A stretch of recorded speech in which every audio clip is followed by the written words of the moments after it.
সুপ্রিয় উচ্চ মাধ্যমিক পরীক্ষার্থী বন্ধুরা, আগামীকাল তোমাদের পলিটিক্যাল সায়েন্স অর্থাৎ রাষ্ট্রবিজ্ঞান বিষয়টি পরীক্ষা রয়েছে। আমরা ইতিমধ্যেই বড় প্রশ্ন এবং এসএকিউ এর সাজেশন দিয়ে দিয়েছি। চলো এমসিকিউ সাজেশন নিয়ে আজকের আমাদের বিশেষ ভিডিও। উচ্চ মাধ্যমিক 2024 এমসিকিউ কালকের পরীক্ষায় আসার মতো বেশ কিছু গুরুত্বপূর্ণ প্রশ্ন তাড়াতাড়ি এক নজরে দেখে নাও। যেহেতু উত্তর সহ আলোচনা করছি তাই তোমাদের সময় নষ্ট একেবারেই হবে না। দেখো, এখানে 4টে অপশান থাকবে তোমাদের সুবিধার্থে। 4টে অপশান মানে সময়ের অভাবে তোমাদের সাথে শুধু উত্তরগুলো আলোচনা করে দিচ্ছি। ওকে, দেখো তাহলে তোমাদেরও সুবিধা হবে মনে রাখতে। দেখো, ঠান্ডা লড়াই শব্দটি প্রথম কে প্রয়োগ করেন? মনে রাখবে, প্রত্যেকটা প্রশ্ন কিন্তু অত্যন্ত গুরুত্বপূর্ণ। পাশাপাশি আমরা তোমাদেরকে এই পিডিএফ দিয়ে দেবো। পিডিএফে যে 5 ইয়ার্স কোয়েশ্চেন আছে, 5 বছরের প্রশ্নপত্র উত্তর সহ, সেগুলোও তোমরা কমপ্লিট করবে। পাশাপাশি এই প্রশ্নগুলো তাড়াতাড়ি দেখে নাও। ঠান্ডা লড়াই শব্দটি প্রথম কে প্রয়োগ করেন? উত্তর হবে ঠান্ডা লড়াই শব্দটি প্রথম প্রয়োগ করেন বার্নার্ড বারুচ। অত্যন্ত গুরুত্বপূর্ণ বাছাই করা প্রশ্ন। দেখো, ঠান্ডা যুদ্ধের সূচনা হয় কত সালে? ঠান্ডা যুদ্ধের সূচনা হয় 1945 সালে। ওকে, মনে রাখবে 1945 খ্রিস্টাব্দে ঠান্ডা যুদ্ধের সূচনা হয়। নেক্সট প্রশ্ন, বেলগ্রেড সম্মেলন কবে অনুষ্ঠিত হয়েছিল? দেখো, বেলগ্রেড সম্মেলন অনুষ্ঠিত হয়েছিল 1961 খ্রিস্টাব্দে। নেক্সট, ঠান্ডা যুদ্ধকে গরম যুদ্ধ না বলে যুদ্ধের একটি নতুন কৌশল বলেছেন কে? উত্তর হবে ফ্রিডম্যান। নেক্সট প্রশ্ন দেখো, ওয়ারএস চুক্তি গঠিত হয় কার উদ্যোগে? ওয়ারএস চুক্তি গঠিত হয় সোভিয়েত ইউনিয়নের উদ্যোগে। ওকে, তাহলে দেখো, ন্যাটো জোট যেটা গঠিত হয়েছিল এটা হচ্ছে তোমার মার্কিন যুক্তরাষ্ট্র, আর ওয়ারএস চুক্তি হচ্ছে ন্যাটোর বিপরীতে। ওয়ারএস চুক্তি গঠিত করেছিল সোভিয়েত ইউনিয়ন। মনে রাখবে, ট্রুমান কত সালে তার পরিকল্পনা কথা বলেন? উত্তর হবে 1947 সালে ট্রুমান তার পরিকল্পনা কথা বলে। নেক্সট, জেনিভা সম্মেলন কোন বছর অনুষ্ঠিত হয়? উত্তর 1954 সালে জেনিভা সম্মেলন অনুষ্ঠিত হয়। নেক্সট প্রশ্ন দেখো, তারপরে সুয়েজ খাল জাতীয়করণ কোন বছর হয়? উত্তর হবে সুয়েজ খাল জাতীয়করণ 1956 সালে হয়। নেক্সট প্রশ্ন, জোট নিরপেক্ষ আন্দোলনের জনক কে? দেখো, জোট নিরপেক্ষ আন্দোলনের জনক হলেন জওহরলাল নেহরু। নেক্সট প্রশ্ন, ঠান্ডা যুদ্ধে কারা মহাশক্তিধর রাষ্ট্র ছিল? দেখো, তাহলে আমরা আগেই বলেছি জোট নিরপেক্ষ আন্দোলনের নেত্রী ছিলেন, জনক ছিলেন জওহরলাল নেহরু। ঠান্ডা যুদ্ধে কারা মহাশক্তিধর রাষ্ট্র ছিল? দেখো, সোভিয়েত ইউনিয়ন এবং মার্কিন যুক্তরাষ্ট্র, এই দুটি রাষ্ট্র ছিল মহাশক্তিধর রাষ্ট্র। নেক্সট প্রশ্ন, দ্বিতীয় মহাযুদ্ধের সমাপ্তি কবে ঘটে? 1945 খ্রিস্টাব্দে দ্বিতীয় মহাযুদ্ধের সমাপ্তি ঘটে। ন্যাটো গঠিত হয় কার উদ্যোগে? আগেই বলে দিচ্ছি মার্কিন যুক্তরাষ্ট্র। ওয়ারএস চুক্তি গঠিত হয়, ওয়ারএস যে জোট এটা গঠিত হয়েছিল সোভিয়েত ইউনিয়ন। নেক্সট প্রশ্ন, ন্যাটো গঠিত হয় কত সালে? দেখো, 1949 সালের 4 এপ্রিল। যখন ন্যাটোর ফুল ফর্মটা জেনে রাখো, নর্থ আটলান্টিক ট্রিটি অর্গানাইজেশন। এটা 1949 খ্রিস্টাব্দের 4 এপ্রিল অনুষ্ঠিত হয়। নেক্সট প্রশ্ন, জোট নিরপেক্ষ আন্দোলনে প্রথম শীর্ষ সম্মেলন অনুষ্ঠিত হয় কোথায়? দেখো, জোট নিরপেক্ষ আন্দোলনে প্রথম শীর্ষ সম্মেলন অনুষ্ঠিত হয় বেলগ্রেডে। ভারত পাকিস্তান সিমলা চুক্তি কবে সম্পাদিত হয়েছিল? মনে রাখবে, ভারত পাকিস্তান সিমলা চুক্তি সম্পাদিত হয়েছিল 1972 সালে। বর্তমানে সার্কের সদস্য সংখ্যা কয়টি? অত্যন্ত গুরুত্বপূর্ণ, বর্তমানে সার্কের সদস্য সংখ্যা হলো 8টি। ঠান্ডা যুদ্ধকে গরম শান্তি বলে কে অভিহিত করেছেন? দেখো, ঠান্ডা যুদ্ধকে গরম শান্তি বলেছেন বার্নেট। কমিনফর্ম গঠিত হয় কত সালে? মনে রাখবে 1947 সালে কমিনফর্ম গঠিত হয়। দেতাত হলো একটি ড্যাশ। উত্তর হবে দেতাত হলো একটি প্রসেস বা প্রক্রিয়া। দেতাত কথাটি অর্থ কি? অত্যন্ত গুরুত্বপূর্ণ, দেতাত কথাটি অর্থ হলো উত্তেজনা প্রশমন। নেক্সট প্রশ্ন দেখো, জোট নিরপেক্ষ আন্দোলনের সূচনা হয় কবে? জোট নিরপেক্ষ আন্দোলনের সূচনা হয় 1961 সালে। নেক্সট, জোট নিরপেক্ষ আন্দোলনে একটি অপরিহার্য নীতি কি? জোট নিরপেক্ষ আন্দোলনে, ভারতের জোট নিরপেক্ষ আন্দোলনে একটা অপরিহার্য নীতিই ছিল হস্তক্ষেপ না করা। নেক্সট প্রশ্ন, প্রথম পারমাণবিক বোমায় আক্রান্ত দেশটির নাম কি? জাপানের ফ্যাটম্যান বোমা পড়েছিল। তো প্রথম পারমাণবিক বোমায় আক্রান্ত দেশটির নাম হচ্ছে জাপান।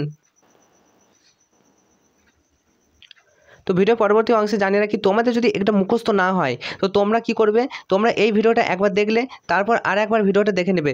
যত বারবার যদি তোমরা এই ভিডিওটা দেখতে থাকো, যদিও সময় নষ্ট হবে না, একটু স্পিডে তোমরা ভিডিওটা চালাতে পারো, তো তাহলে তোমাদের কিন্তু প্র্যাকটিস হয়ে যাবে। দেখো, নেক্সট দেখো, মিউনিক চুক্তি কোন বছর স্বাক্ষরিত হয়? মিউনিক চুক্তি স্বাক্ষরিত হয় 1938 সালে। মনে রাখবে, মিউনিক চুক্তি স্বাক্ষরিত হয়েছিল 1938 সালে। ইয়াল্টা সম্মেলন কবে অনুষ্ঠিত হয়? 1945 সালে ইয়াল্টা সম্মেলন অনুষ্ঠিত হয়। নেক্সট প্রশ্ন, মার্শাল পরিকল্পনা কোন বছর থেকে কার্যকর হয়? দেখো, 1948 সাল থেকে মার্শাল পরিকল্পনা কার্যকর হয়। বার্লিন অবরোধ কোন দেশ করে? দেখো, বার্লিন অবরোধ কিন্তু সোভিয়েত ইউনিয়ন করে। তাই বার্লিন অবরোধ কোন দেশ করে? Soviet union. মনে রাখবে, বার্লিন অবরোধ কোন বছর প্রত্যাহিত হয়? উত্তর হবে বার্লিন অবরোধ 1949 সালে প্রত্যাহিত হয়। ড্যাশের দশকে ঠান্ডা যুদ্ধের অবসান ঘটে? আমরা জেনেছি 1990 সালে। মার্কিন ড্যাশের দশকে অর্থাৎ 1990 সালে ঠান্ডা যুদ্ধের অবসান ঘটে যায়। ঠিক আছে, 1990-এর দশকে। মনে রাখবে। চলো নেক্সট প্রশ্ন, তেহরান সম্মেলন অনুষ্ঠিত হয়েছিল কবে? তেহরান সম্মেলন অনুষ্ঠিত হয়েছিল 2012 সালে। মনে রাখতে হবে। জোট নিরপেক্ষ আন্দোলন শুরু হয়েছিল কতজন সদস্য নিয়ে? দেখো জোট নিরপেক্ষ আন্দোলন শুরু হয়েছিল 25 জন সদস্য নিয়ে। নেক্সট প্রশ্ন, 1983 খ্রিস্টাব্দে জোট নিরপেক্ষ শীর্ষ সম্মেলন কোথায় অনুষ্ঠিত হয়? 1983 খ্রিস্টাব্দে জোট নিরপেক্ষ শীর্ষ সম্মেলন অনুষ্ঠিত হয় দিল্লিতে। নেক্সট, বান্দং সম্মেলন কবে অনুষ্ঠিত হয়? বান্দং সম্মেলন আমার নিজেরও মনে আছে 1955। যাই হোক দেখে না 1955 খ্রিস্টাব্দে। বান্দং সম্মেলন কবে অনুষ্ঠিত হয়? 1955 খ্রিস্টাব্দে। নেক্সট দেখো, জাতিপুঞ্জের মানবাধিকার সংক্রান্ত ঘোষণা কবে জারি করা হয়? দেখো জাতিপুঞ্জের মানবাধিকার সংক্রান্ত মামলা বা ঘোষণা জারি করা হয় কত সালে? উত্তর হবে 1988 সালে জাতিপুঞ্জের মানবাধিকার সংক্রান্ত ঘোষণা। নেক্সট প্রশ্ন দেখো, মিশরের জোট নিরপেক্ষ আন্দোলনের নেতাকে? দেখো মিশর যদি বলি তাহলে মার্শাল টিটো মনে হচ্ছে, একবার দেখে মিশরের জোট নিরপেক্ষ আন্দোলনের নেতাকে? মিশরের জোট নিরপেক্ষ আন্দোলনের নেতা হচ্ছে তোমার নাসের। ইন্দোনেশিয়ার রাষ্ট্রপতি ছিল সুকর্ণ। ভারতের প্রধানমন্ত্রী জওহরলাল নেহরু, চীনের প্রধানমন্ত্রী চৌ এন লাই। এগুলো কিন্তু তোমাদের ইতিহাস মানে রাষ্ট্রবিজ্ঞানে আছে। যাই হোক মিশরের জোট নিরপেক্ষ আন্দোলনের নেতা হচ্ছে নাসের। তারপর দেখো নেক্সট প্রশ্ন, মার্কিন যুক্তরাষ্ট্র কবে থেকে মনরো নীতি গ্রহণ করে? উত্তর দেখো 1823 সালে মার্কিন যুক্তরাষ্ট্র মনরো নীতি গ্রহণ করে। পঞ্চশীল চুক্তি স্বাক্ষরিত হয় কত সালে? আমার নিজের মনে আছে 1954। পঞ্চশীল চুক্তি স্বাক্ষরিত হয় চীনের প্রধানমন্ত্রী চৌ এন লাই এবং ভারতের প্রধানমন্ত্রী জওহরলাল নেহরুর মধ্যে। ওকে, উত্তর হবে 1954 সালে পঞ্চশীল চুক্তি স্বাক্ষরিত হয়। নেক্সট প্রশ্ন, কাশ্মীর সমস্যা সমাধানের জন্য ভারত পাকিস্তান সিমলা চুক্তি হয়েছিল তো কত সালে? দেখো এটা আমার মনে ছিল, দেখে না একবার তাড়াতাড়ি, 1972। ঠিক 1972। কাশ্মীর সমস্যা সমাধানের জন্য পাকিস্তানের সঙ্গে ভারতের সিমলা চুক্তি হয়েছিল 1972 সালে। নেক্সট দেখো, আঞ্চলিক সহযোগিতার ক্ষেত্রে দক্ষিণ এশিয়ার সংগঠন কোনটি? আমি আগের এসিকিউ টাইপ প্রশ্নেতেও বলে দিয়েছিলাম। দক্ষিণ এশিয়া মানেই south Asian association for regional cooperation, অর্থাৎ সার্ক। ওকে, সার্কের ফুল ফর্মটা দেখে যাবে। যাই হোক, সার্কের গঠনের সময় এর সদস্য সংখ্যা কয়টি ছিল? 7টি, বাট এখন কিন্তু 8টি সার্কের সদস্য সংখ্যা। সার্কের সদস্য রাষ্ট্রগুলো মনে রাখার একটা সূত্র টেকনিক হচ্ছে MBBS পেন। 8টা দেশের প্রথম অক্ষরগুলো আছে, দেখে নেবে। চলো, the limits of foreign policy লেখক কি? অত্যন্ত গুরুত্বপূর্ণ। The limits of foreign policy লেখক হচ্ছে Charles Burton Marshall. Next point, the making of foreign policy লেখক কে? জন মার্শাল, মনে হচ্ছে Joseph Frankel. The making of foreign policy গ্রন্থের লেখক কে? The making of foreign policy গ্রন্থের লেখক হচ্ছে জোসেফ ফ্র্যাঙ্কেল। নেক্সট প্রশ্ন, আটলান্টিকের সনদ কোন বছর স্বাক্ষরিত হয়? দেখো আটলান্টিকের সনদ স্বাক্ষরিত হচ্ছে 1941 সালে। নেক্সট পয়েন্ট, ওয়াশিংটন কত সালে ঘোষণা করা হয়? ওয়াশিংটন ঘোষণা করা হচ্ছে 1942 সালে। মস্কো কবে ঘোষণা করা হয়? দেখো মনে রাখো, তাহলে ওয়াশিংটন কবে ঘোষণা করা হয়? 1942 সালে। মস্কো ঘোষণা করা হয় 1943 সালে। ঠিক 1 বছর পর, ওয়াশিংটনের পরেই মস্কো। 1 বছর গ্যাপ আছে, 1942-43। নেক্সট পয়েন্টে চলে আসছি। দেখো ডাম্বারটন এবং সম্মেলন, ডাম্বারটন সম্মেলন কোন বছর অনুষ্ঠিত হয়? ডাম্বারটন সম্মেলন 1944 সালে অনুষ্ঠিত হয়। নেক্সট প্রশ্ন, বিদেশ নীতির প্রধান উদ্দেশ্য কি? দেখো বিদেশ নীতির প্রধান উদ্দেশ্য হচ্ছে জাতীয় স্বার্থ রক্ষা করা। এটাই ছিল বিদেশ নীতির প্রধান উদ্দেশ্য। ভারত পরীক্ষামূলকভাবে পরমাণু বিস্ফোরণ ঘটায় কত সালে? মনে রাখো, ভারত পরীক্ষামূলকভাবে পরমাণু বিস্ফোরণ ঘটায় 1998 খ্রিস্টাব্দে।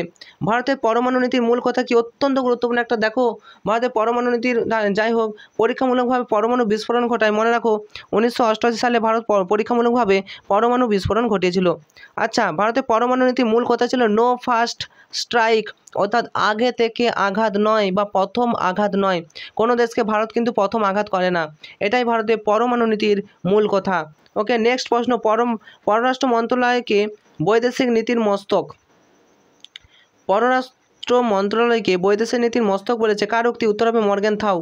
নেক্সট প্রশ্ন দেখো, সিমলা চুক্তি কবে স্বাক্ষরিত হয়? মনে আছে 1972। নেক্সট রিপিটেড প্রশ্ন, 1972 দেখো সিমলা চুক্তি মনে রাখবে ভারত পাকিস্তানের মধ্যে হয়েছিল। চলো, সাফটা এর গঠনে প্রস্তাব সার্ক সম্মেলনে গৃহীত হয় কত সালে? মনে রাখবে 1991 সালে, যখন হচ্ছে ঠান্ডা যুদ্ধের অবসান ঘটে। তাহলে সাফটা গঠনের প্রস্তাব কিন্তু সার্ক সম্মেলনে গৃহীত হয় 1991। আঞ্চলিক সহযোগিতা বৃদ্ধির জন্য দক্ষিণ পূর্ব এশিয়া সংগঠন, দেখো দক্ষিণ পূর্ব এশিয়া, এই দক্ষিণ পূর্ব এশিয়ার যদি বলি তাহলে হচ্ছে এসিয়ান, ASEAN, এশিয়ান, এই সংগঠনটি হচ্ছে এশিয়ান। চলো, বর্তমান সার্কের সদস্য রাষ্ট্রের সংখ্যা কটি? আমরা বলেইছি 8টি সদস্য রাষ্ট্রের সংখ্যা রয়েছে, মোট টোটাল 8টি। MBBS pen, PAIN, MBBS pen মোট 8টা দেশের প্রথম নাম অনুসারে সাজানো হয়েছে। তাই বর্তমান সার্কের সদস্য রাষ্ট্রের সংখ্যা হচ্ছে 8টি। সূত্রটা মনে রাখবে কি করে? 8টা MBBS পেন। তোমরা একবার রিলেট করে নাও, M ফর মালয়েশিয়া, এরকমভাবে একবার দেখে নাও। আচ্ছা, নেক্সট প্রশ্ন দেখো, 1985 খ্রিস্টাব্দে সার্ক গঠনের প্রস্তাব গৃহীত হয় কোথায়? 1985 খ্রিস্টাব্দে সার্ক গঠনের প্রস্তাব গৃহীত হয় ঢাকায়। মনে রাখবে 1985 খ্রিস্টাব্দে সার্ক গঠনের প্রস্তাবটা প্রথম গৃহীত হয়েছিল ঢাকায়। জওহরলাল নেহেরু কোন জোটকে বিশ্বশান্তি রক্ষার প্রকৃষ্ট জোট বলে মনে করেন? উত্তর হবে জোট নিরপেক্ষকে। অর্থাৎ জওহরলাল নেহেরু এবং ভারত কোনো জোটে, অর্থাৎ সোভিয়েত রাশিয়ার যে ন্যাটো জোট, ওয়ারস যে সোভিয়েত ইউনিয়নের যে ন্যাটো ওয়ারস জোট এবং মার্কিন যুক্তরাষ্ট্রের যে ন্যাটো জোট, অর্থাৎ কোনো জোটে না গিয়ে জোট নিরপেক্ষ থাকাটাই হলো প্রকৃষ্ট জোট, এমনটা মনে করেছেন ভারতের প্রধানমন্ত্রী, তৎকালীন প্রধানমন্ত্রী জওহরলাল নেহেরু। মনে রাখবে জোট নিরপেক্ষতা নীতি। নেক্সট প্রশ্ন চলে আসবো, দেখো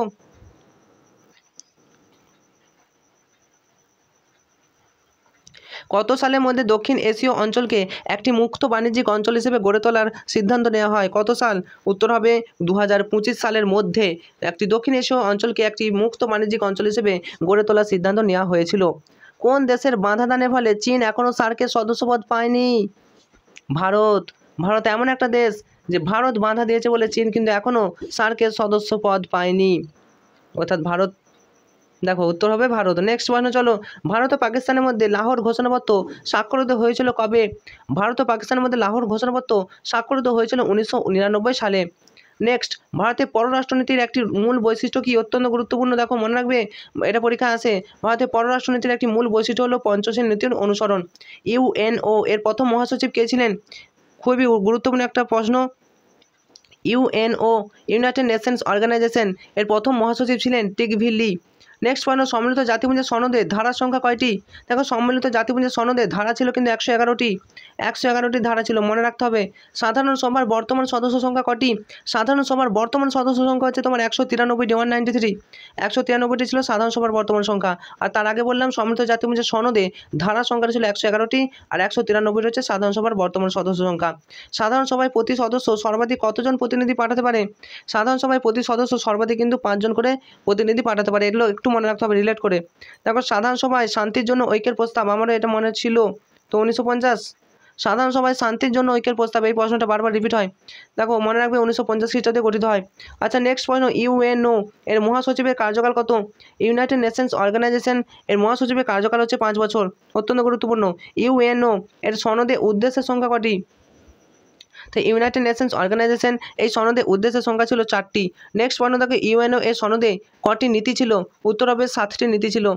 তাহলে উদ্দেশ্য ছিল 4টি, নীতি ছিল 7টি। অর্থনৈতিক ও সামাজিক পরিষদের সদস্য সংখ্যা কত? দেখো অর্থনৈতিক ও সামাজিক পরিষদের সদস্য সংখ্যা হলো 54 জন বা 54টি। নিরাপত্তা পরিষদের মোট সদস্য সংখ্যা কত? নিরাপত্তা পরিষদের মোট সদস্য সংখ্যা 15টি। তাহলে অর্থনৈতিক সামাজিক পরিষদের সদস্য সংখ্যা 54টি আর নিরাপত্তা পরিষদের মোট সদস্য সংখ্যা 15টি। ভেটো প্রদানের ক্ষমতা আছে কেবলমাত্র, অত্যন্ত গুরুত্বপূর্ণ এই প্রশ্নটা দেখে নাও, ভেটো প্রদানের ক্ষমতা আছে কেবলমাত্র নিরাপত্তা পরিষদের স্থায়ী সদস্যদের। নিরাপত্তা পরিষদের স্থায়ী সদস্যদের কেবলমাত্র ভেটো প্রদানের ক্ষমতা রয়েছে বা অধিকার রয়েছে। নেক্সট প্রশ্ন দেখো, সম্মিলিত জাতিপুঞ্জ অর্থাৎ এর পুরো নাম হচ্ছে ইউনাইটেড নেশনস অর্গানাইজেশন, এটি কবে প্রতিষ্ঠিত হয়? সম্মিলিত জাতিপুঞ্জ 1945। ওকে 1945 ঠিক বলেছি। তাই সম্মিলিত জাতিপুঞ্জ প্রতিষ্ঠিত হয় 1945-এর 24 অক্টোবর, মনে রাখবে সালটা 24 অক্টোবর। সম্মিলিত জাতিপুঞ্জের আইনসভা হলো ড্যাশ, সম্মিলিত জাতিপুঞ্জের আইনসভা হলো সাধারণ সভা। নেক্সট পয়েন্ট দেখো, সম্মিলিত জাতিপুঞ্জের অঙ্গ কটি ছিল? মনে রাখতে হবে 6টি অঙ্গ বিশিষ্ট সম্মিলিত জাতিপুঞ্জ 1945 সালের 24 অক্টোবর কিন্তু কী হয়েছিল? গঠিত হয়েছিল। ইউএনও এর জন্মলগ্নে সদস্য সংখ্যা কটি ছিল যখন জন্মাচ্ছিল ইউএনও অর্থাৎ ইউনাইটেড নেশনস অর্গানাইজেশন? তখন কিন্তু মাত্র 51 জন বা 51টি সদস্য রাষ্ট্র সংখ্যা ছিল। নেক্সট মানে দেখো, ইউএনও এর সাধারণ সভায় সহসভাপতির সংখ্যা কটি? ইউএনও সাধারণ সভায় সহসভাপতির সংখ্যা হলো 21টি। নিরাপত্তা পরিষদে অস্থায়ী সদস্য রাষ্ট্রের সংখ্যা কটি? নিরাপত্তা পরিষদে অস্থায়ী সদস্য রাষ্ট্রের সংখ্যা ছিল 10টি, মনে রাখতে হবে। আন্তর্জাতিক শ্রম সংস্থার বর্তমান সদস্য সংখ্যা কত? আইএমও, ইন্টারন্যাশনাল মনিটারি ফান্ড, এটা তো ঠিক আছে। আন্তর্জাতিক শ্রম সংস্থা মানে ইন্টারন্যাশনাল লেবার অর্গানাইজেশন অর্থাৎ ILO। ওকে, ইন্টারন্যাশনাল লেবার অর্গানাইজেশন আন্তর্জাতিক শ্রম সংস্থা এর বর্তমান সদস্য সংখ্যা হচ্ছে 185টি, মনে রাখতে হবে। আন্তর্জাতিক শ্রম সংস্থার সদর কার্যালয় কোথায় অবস্থিত? অর্থাৎ ইন্টারন্যাশনাল লেবার অর্গানাইজেশন এর সদর দপ্তর হচ্ছে তোমার জেনেভাতে অবস্থিত, সুইজারল্যান্ডের জেনেভাতে, মনে রাখতে হবে। ইউনেস্কোর বর্তমান সদস্য সংখ্যা মোট ইম্পর্টেন্ট 198 জন ইউনেস্কোর বর্তমান সদস্য সংখ্যা। নেক্সট পয়েন্ট দেখো, জাতিপুঞ্জের মূল লক্ষ্যগুলি সম্পর্কে আলোচনা করা হয়েছে কত নম্বর ধারায়? জাতিপুঞ্জের মূল লক্ষ্যগুলি সম্পর্কে আলোচনা করা হয়েছে 99 নম্বর ধারায়। বিশ্বের সর্ববৃহৎ নাগরিক সভা কোনটি? মনে রাখো, অত্যন্ত গুরুত্বপূর্ণ পরীক্ষায় চলে এসেছে মনে করো। তো বিশ্বের সর্ববৃহৎ নাগরিক সভা হচ্ছে সাধারণ সভা। নেক্সট, জাতিপুঞ্জের মহাসচিবের রাজনৈতিক ক্ষমতা সম্পর্কে আলোচনা করা হয়েছে কত নম্বর ধারায়? উত্তর হবে 99 নম্বর ধারায়। ইউএনও এর বিচারালয়ের বিচারপতিদের কার্যকাল কত? অর্থাৎ সম্মিলিত জাতিপুঞ্জের বিচারালয়ের বিচারপতিদের কার্যকাল হচ্ছে 9 বছর। মনে রাখবে, প্রতিটি রাষ্ট্র সাধারণ সভায় সদস্য পাঠাতে পারে সর্বাধিক কতজন করে? প্রতিটি রাষ্ট্রই সাধারণ সভাতে সদস্য যদি বলি 5 জন করে পাঠাতে পারে। প্রতিটি রাষ্ট্র সাধারণ সভাতে 5 জন করে সদস্য পাঠাতে পারবে। সাধারণ সভায় প্রত্যেক রাষ্ট্র ভোট দিতে পারে তো কটি করে? সাধারণ সভায় প্রত্যেক রাষ্ট্র ভোট দিতে পারে 1টি করে। নেক্সট প্রশ্ন, সাধারণ সভায় বিশ্ব বিবেকের কণ্ঠস্বর বলেছেন কে? সাধারণ সভাকে বিশ্ব বিবেকের কণ্ঠস্বর বলেছে অস্টিন। মোস্ট ইম্পর্টেন্ট টপিক এটা। দেখো, ইউএনও এর মানবাধিকার সংক্রান্ত ঘোষণাটি কবে করা হয়? ইউএনও এর মানবাধিকার সংক্রান্ত ঘোষণাটি করা হয় 1948 খ্রিস্টাব্দে। নেক্সট পয়েন্ট, ইউএন এর সনদ সংশোধনের কথা বলা হয়েছে কত নম্বর ধারায়? ইউএনও এর সনদ সংশোধনের কথা বলা হয়েছে 108 নম্বর ধারায়। তেহরান ঘোষণা কোন বছর হয়? দেখো, তেহরান ঘোষণা কিন্তু 1943 সালে হয়ে থাকে। তেহরান 1943 মনে রাখতে হবে। তেহরান ঘোষণা কবে হয়? তেহরান ঘোষণা হয় 1943 সালে। তেহরান ঘোষণা কবে হয়? 1943 সালে। তোমাদের সাথে যে এই সমস্ত এমসিকিউগুলো আলোচনা করলাম, এই এমসিকিউগুলো তোমাদের পরীক্ষার জন্য হতে পারে ব্রহ্মাস্ত্র স্বরূপ। অত্যন্ত গুরুত্বপূর্ণ এই প্রতিটি প্রশ্ন ভালো করে প্র্যাকটিস করো। এর সাথে তোমাদের লাস্ট 5 ইয়ার্সের প্রশ্ন এমসিকিউ কমপ্লিট করো, তোমাদের পরীক্ষা প্রিপারেশন হয়ে যাবে দুর্দান্ত। তো 5 বছরের প্রশ্নপত্র ডাউনলোড করার জন্য চলো দেখিয়ে দিই কীভাবে ডাউনলোড করবে। তো 5 বছরের প্রশ্নপত্র পিডিএফ এমসিকিউ কমপ্লিট করার জন্য তোমরা জাস্ট ইউটিউবে আসবে। ইউটিউবে এসে নিউজ এসএস বাংলা জাস্ট এটা সার্চ করবে, নিউজ এসএস বাংলা। আমাদের অফিসিয়াল নিউজ এসএস বাংলা আমাদের দ্বিতীয় চ্যানেল দেখতে পাচ্ছ। জাস্ট এখানে ক্লিক করবে। এখানে ক্লিক করলে তোমাদের সামনে একটু নিচের দিকে স্ক্রল ডাউন করবে, সাবস্ক্রাইব বাটন নেই, সাবস্ক্রাইব করতে পারো, না করলে আর কোনো অসুবিধা নেই। কারণ সাবস্ক্রাইব করলে এখানেই তোমাদের বিভিন্ন প্রকল্প, এই প্রকল্পগুলো তোমাদের আপডেট কিন্তু যাবে। যাই হোক, নিউজ এসএস বাংলা সাবস্ক্রাইব করতে পারো। কমিউনিটি অপশানে দেখো হোম ভিডিও কমিউনিটি, এই কমিউনিটি অপশানে কমিউনিটি ট্যাবে তোমাদের জন্য কিন্তু লিঙ্কটা প্রোভাইড করা আছে। উচ্চ মাধ্যমিক রাষ্ট্রবিজ্ঞান প্রশ্নপত্র সাজেশন 100% কমন। জাস্ট এখানে ক্লিক করবে। এখানে ক্লিক করলে কয়েক সেকেন্ডের মধ্যে তোমরা পিডিএফটা কিন্তু ডাউনলোড করে নিতে পারবে। এই পিডিএফেই রয়েছে তোমাদের লাস্ট 5 ইয়ার্স 5 বছরের প্রশ্নপত্র, পাশাপাশি বোর্ডের তৈরি 20টি সেট তোমাদের কিন্তু রয়েছে। দেখো অনস্ক্রিন তোমরা দেখতে পাচ্ছ। পাশাপাশি বড় প্রশ্নগুলো যেগুলো স্টার মার্ক রয়েছে, শেষ মুহূর্তে অবশ্যই এগুলো ভালো করে প্র্যাকটিস করে যাও।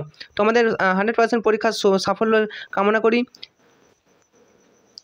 পরীক্ষা খুবই ভালো হবে। এই দেখো 99% কমন পাবে। এখানে প্রতিটি প্রশ্ন খুব ভালো করে দেওয়া আছে। তোমাদেরকে আর ডাউনলোড করার প্রয়োজন নেই, এই ওয়েবসাইট থেকে তোমরা দেখে নিতে পারবে খুব ভালো করে। দেখো যেগুলো স্টার মার্ক আছে সেগুলো তো অবশ্যই করবে। পাশাপাশি তোমাদেরকে বলেছি এমসিকিউ এসিকিউ এখান থেকে কমপ্লিট করবে, উত্তর সহ করে দেওয়া আছে, তাই অসুবিধা কোনো কিছু নেই। তোমাদের পরীক্ষা ভালো হবে এই শুভকামনা জানিয়ে আজকের মতো ভিডিওটা এখানেই শেষ করছি। Enjoy exam, all the best. দেখো লাস্ট 5 ইয়ার্স দেখতে পাচ্ছ তোমরা, তো এখান থেকে ভালো করে প্র্যাকটিস করো। তোমার বন্ধুদেরকে এই ভিডিওটি প্রচুর পরিমাণে শেয়ার করো, কারণ তারাও যাতে অনেকটা হেল্পফুল হয়। এমসিকিউ এসিকিউতে অনেকটা বেশি নাম্বার থাকে, সেই পুরো নাম্বারটাই তোমাদেরকে তুলতে হবে। তোমাদের পরীক্ষার জন্য শুভ কামনা রইল।